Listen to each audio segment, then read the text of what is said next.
Genesis chapter 1. Who wrote it? The first part of the Bible, including Genesis, is traditionally credited to Moses, an important figure in ancient Israel.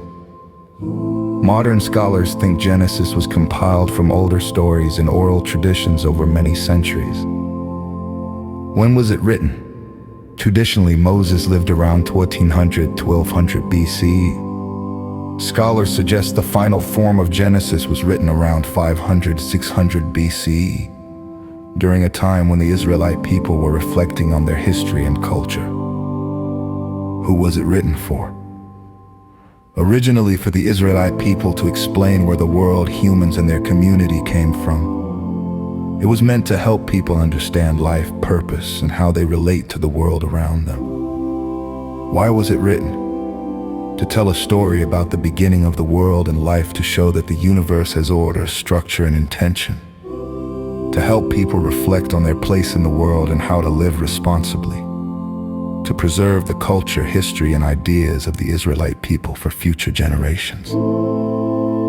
Genesis is the first book of the Bible, and its name means beginning. Chapter 1 tells a story about how the world, life, and humans came into being.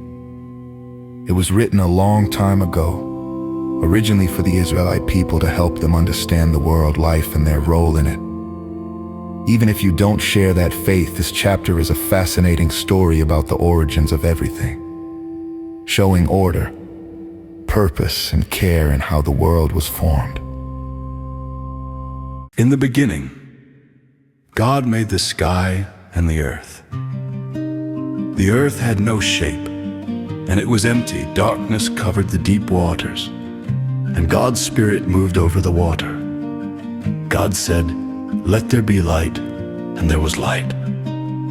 God saw that the light was good. He separated the light from the darkness. God called the light day, and the darkness he called night. Evening passed, and morning came. That was the first day. God said, "Let there be a wide space between the waters, to separate water from water." So God made the wide space and separated the water under it from the water above it. And it happened exactly as God said. God called the wide space sky. Evening passed, and morning came. That was the second day. God said, "Let the water under the sky be gathered into one place, so that dry land appears." And it happened. God called the dry land earth, and the gathered waters he called seas. God saw that it was good. God said, "Let the earth grow grass, plants that produce seed, and trees that produce fruit with seed in it." And it happened. The earth produced grass, plants, and trees, each with its own kind of seed. God saw that it was good. Evening passed, and morning came. That was the third day. God said, "Let there be lights in the sky to separate the day from the night. They will mark seasons, days, and years. They will shine in the sky to give light to the earth." And it happened. God made two great lights, the greater light to rule the day and the smaller light to rule the night. He also made the stars. God put them in the sky to shine on the earth, to rule over the day and the night, and to separate light from darkness. God saw that it was good. Evening passed, and morning came. That was the fourth day. God said, "Let the waters be full of living creatures, and let birds fly above the earth across the sky." So God created great sea creatures and every kind of living thing that moves in the water, and every kind of bird. God saw that it was good. God blessed them and said, "Have many young and fill the waters and the seas, and let birds increase on the earth." Evening passed, and morning came. That was the fifth day.